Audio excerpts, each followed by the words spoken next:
Hey there, Canadian Wealth Secrets. It's Kyle here, and today we're going to be digging into this is from a listener of the podcast who has reached out and was looking to book a discovery call. You can do the same thing. You can reach out at CanadianWealthSecrets.com/discovery, and we'll ask you a few questions to try to figure out where you are in your journey, and we'll try to help you immediately point you in the right direction. With this particular client, they had submitted some information. We actually went back and forth a few times through email, and we actually have not hopped on a call as of yet. We're actually going to be hopping on a call later this week. However, based on how complete the information, the questions that I had asked, they had submitted back quite a bit of information. And I thought it would be useful here because guess what? A lot of you may find yourself in this particular scenario. And really what I'm going to say is this client has a high T4 income and has essentially maxed out all of their tax efficient buckets out there. So we're talking about the RRSP, the tax-free savings account, the RESP, and they even have defined contribution pension plans backing them up as well. And they're doing a great job so far with their investing. So I thought the question is like, what do we do next? Like, where do we go? What does this strategy look like and sound like? And of course, there's never one size that fits all, but I definitely had some ideas based on this specific client profile. So the first thing I'm going to do is I'm actually going to share the screen. I'm going to share some context for you. If you're on YouTube, you get to watch this along, and it's a little more visual, which is great. But for those listening on the podcast, no sweat. I'll do my best to describe here. So we've got a client who is married with 2 children. The children are young, 3 and 6 years old. The client is 43. The spouse is 38 years old. And they have about a $300,000 gross T4 income. This particular individual is the sole earner. And they actually have quite a few investments. So they have about $85,000 in a joint non-registered investment account that is essentially distributing income each and every year. Now, we don't have all the context around what the investments are as of yet, but I'm going to guess that if they're unregistered investment distributions, we're either talking about dividends through, a dividend stock type portfolio, or maybe it's through private investments in, a REIT or real estate of some type. But I'm going to go with probably dividends here. That's my assumption. So they've got quite a bit of income coming in. They have a primary residence worth about $1.1 million. They have self-directed brokerage accounts. Sounds like they're doing things kind of on their own at about $5.5 million in total, including maxed out defined contribution pension plans, RSPs, and tax-free savings accounts. And they have only about $50,000 remaining on the mortgage, which will be paid off by next summer. And they have some goals in context. So really trying to figure out, like, what do they do? In this particular case, he's thinking about exiting the traditional T4 employment scenario. We'll call it, getting themselves to that financial freedom goal by 2029. So retiring early when it comes to, comparing to other individuals out there, or at least what is typical for retirement here in Canada. So that's the goal by age 48. And they're going to require about $180,000 per year on average in post-tax cash flow for the first 15 years of retirement, reducing that afterwards. Okay, so today we're going to be talking about some ideas here and some things they might want to think about as well. So first and foremost, what I see. And actually, let me dig in a little bit further here. So they have some estate planning concerns. They have a $1.9 million in capital gains tax exposure on current non-registered investments. And for those who are unaware, that's only going to get worse, right? They're going to continue to grow these assets, and that's a good thing. That's a good problem to have. However, basically, they're talking about $2 million of capital gain exposure currently. And that's something that they're going to want to essentially keep in mind as they move forward. They also anticipate significant tax liabilities for their RRSPs and their defined contribution pension plan if unable to draw down before passing. So there's some things going on here. They've also been looking into things like the infinite banking concept. So that was important. They had said they're reading Becoming Your Own Banker, listening to podcasts, and exploring online articles. And they're really trying, and they were saying that they're looking at using the policy as a replacement for some or maybe even all of their fixed income allocation that they have in their portfolio. So essentially transitioning to about 20% fixed income portfolio. At this point, that's about $1.2 million over the next 4 years is the goal. And they want to maybe use that policy as they call it a cash wedge or a reverse glide path in retirement, reducing fixed income allocation to 10% over the first decade. So they're doing a ton of thinking here, like lots of great things going on. The first thing that I'm thinking for this particular client, for this couple, is that they do have that primary residence right now. They only have a $50,000 mortgage on it. So first and foremost, the Smith maneuver is something that they can implement into this process by slowly sort of transitioning some of that mortgage debt into tax deductible debt. Now, their mortgage is down to $50,000, so it's due to be paid off by next summer. So my guess here is that maybe they just feel more comfortable with no debt on their primary home. Totally respect it, totally get it. But it's worth mentioning that there is a significant amount of equity in this home that they could potentially start pulling and putting into the market, creating some tax deductible interest that they can then write off against T4 income. So that's one strategy that can be used and can be allocated. This would ultimately create an expense, but it would also create a larger portfolio. I would recommend that if they are going to use the Smith maneuver, that they would actually put that into equities. That might mean transitioning some of their current unleveraged portfolio into more fixed income-like assets. So once again, a permanent policy might be a good place to start. So you can kind of hit two birds with one stone.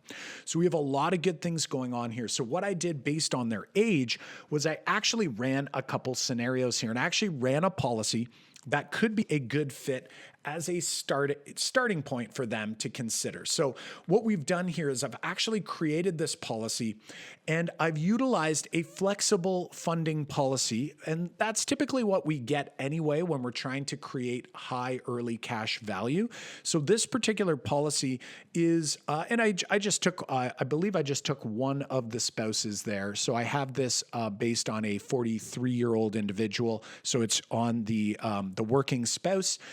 And they can put in as little as $92,000 into this policy up to a maximum of $250,000 per year. Now, you might be asking yourself, why would we design such a large policy? Like, why do we want so much going in there? Well, if we know that we want to transition over these next 4 years into having a fixed income of about 20% fixed income portfolio or asset allocation, we can then do this over the next few years to get ourselves as close to that $1.2 million mark. And then we can actually start kind of pumping the brakes on how much we put into this policy.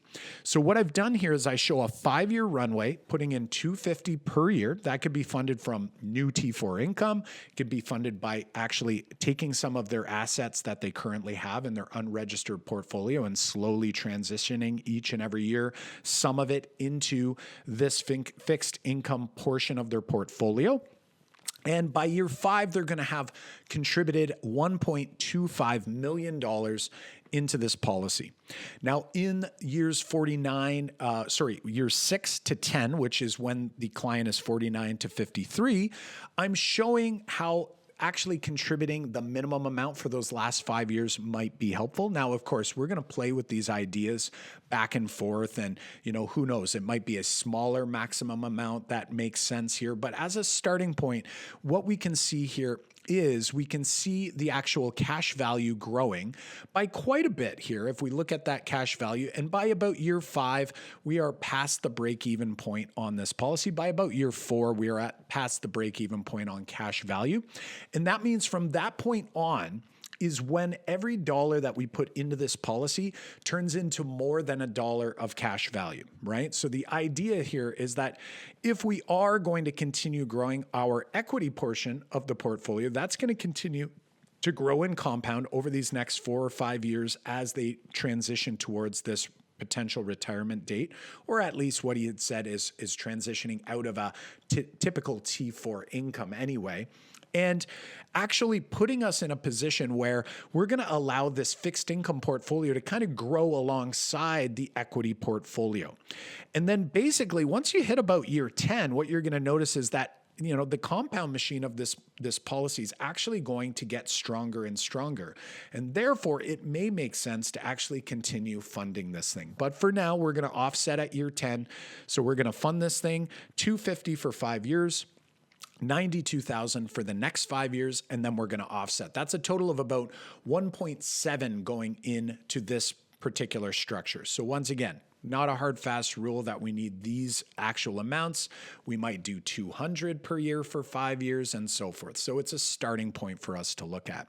What you'll also notice is that the death benefit it is generating is quite significant as well. So what you're going to see here is that the death benefit starts at about $4.8 million and continues to grow as well. That provides a couple things here. First of all, it grows each and every year. And when that death benefit eventually pays out, it's going to pay out tax-free. And that's going to be really helpful on the estate planning side of things.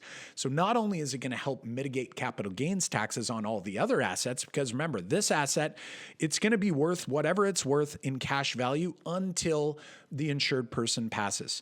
As soon as the insured person passes, the actual death benefit is the value of this asset. And it's tax-free, no capital gains. There's no other asset out there that will actually do this, where all of a sudden it's worth one thing one day, the next day it's worth something completely different, and there's no capital gain associated with it, which is quite fantastic. So it's going to help mitigate and actually mitigate taxes and leave more of a legacy for the next generation, the spouse, the whoever it might be that is going to be the recipient of this inheritance or the value of this estate. So that's a really important point here. Now, why this is really important to note is that if we actually transition over, what I've done is I've taken the portfolio. They anticipate that portfolio is going to get up to about 6 million before too long. So I've got 6 million here, but we can adjust this as we move forward after this first call that we have in a few days' time. But I have the equity portfolio, and I have it just growing at 7% per year. Now, you know how I feel about, trying to just pick a number. We know it's not going to be 7%, but I have a funny feeling that the way they are managing their funds, they're doing a fairly good job so far. So whether they're doing risk mitigation, whether they're doing, just fire it into equities and, hope and pray method, I don't know what's going on yet. But they're doing a great job so far, at least in terms of where their assets are currently, and it's all being self-managed. So I'm picking 7% as a really conservative number here to use. And what I'm going to do here is we're only going to use the equity portfolio as a means to fund this policy over the next 10 years. We're also going to account for the fact that starting in the next 5 or so years, that they're actually going to require income to be pulled from somewhere, whether it's from the cash value by leveraging cash value, or whether it's from the equity portfolio. That we don't know where it's going to come from yet, but I want to build this in as a starting point. So now the client can actually look and see, okay, if my equity portfolio is growing at 7%-ish per year, which again, I think is going to be conservative, I'm able to actually pull out $250 for the next 5 years to fund this policy. And what you're going to see alongside it here is the actual cash value growth and the death benefit. And we're actually going to see that the equity portfolio will still continue to grow beyond that amount. So what I mean here is that like this 250 is actually not even putting a dent into the growth of the portfolio at 7%. So you'll see the 6 million turns into 6.15. Then the next year it turns into 6.3. By year 5, it turns into $6.8 million.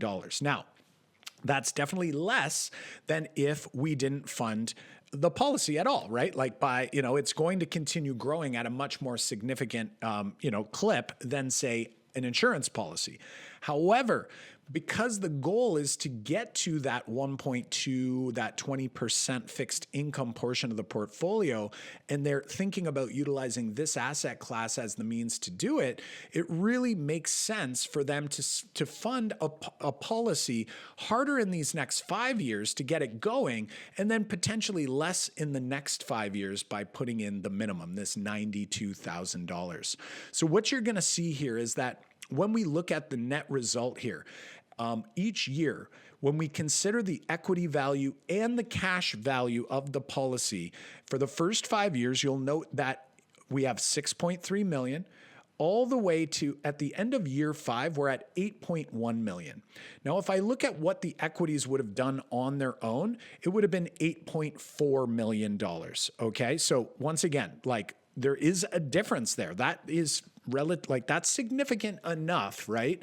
But the difference is that we are transitioning some of this portfolio to fixed income.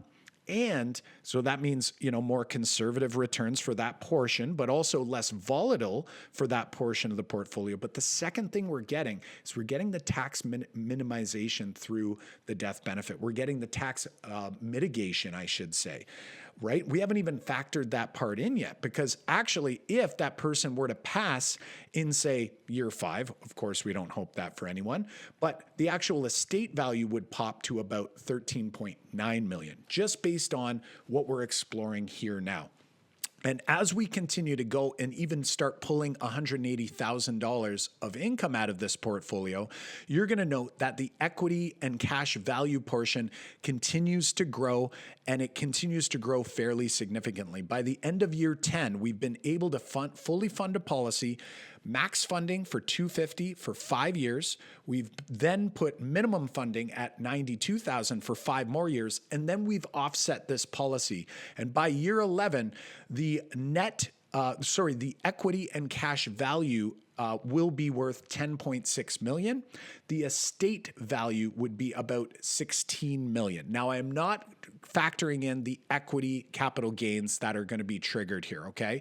So we're not doing that yet. We will do this with the client, but at this point, the idea here is that you're now putting yourself in a position where, while you're alive, your equity and cash value portion is still growing quite significantly, even after pulling 180 per year.